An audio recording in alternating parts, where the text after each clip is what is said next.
Hi, I'm Chef Grant Hinderliter from the Marcus Whitman Hotel, and I'm going to do a variation on a Caprese salad today. I have a local salad mix. They call this a fresh and fancy mix.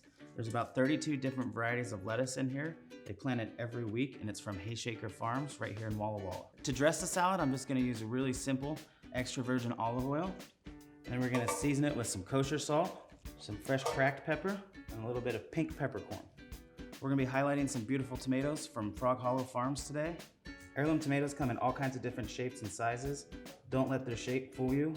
They are delicious. These tomatoes speak for themselves, so I'm not gonna dress them with any crazy dressing today. Just a little bit of olive oil, salt, and pepper. We're gonna be using mozzarella two ways today. We got our nice fresh burrata here.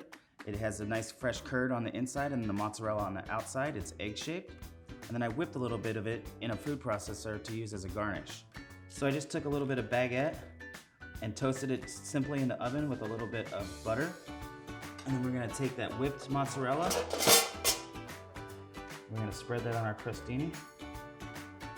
We're gonna make sure that we cover it evenly. We're gonna take our cherry tomatoes and we're gonna alternate colors on them. Have some really nice farm fresh basil here. We're gonna sprinkle it over top. The first step in plating this salad is we're gonna put our whipped mozzarella on the plate. We're gonna alternate our heirloom tomato. We'll season our tomato. A little bit of salt and pepper is their best friend. Some 10-year-old balsamic. Our local green. One of our crostinis. And there she is. This Caprese salad is actually available at the Marc Restaurant and Lounge at the Marcus Whitman Hotel. Thank you so much for joining us today.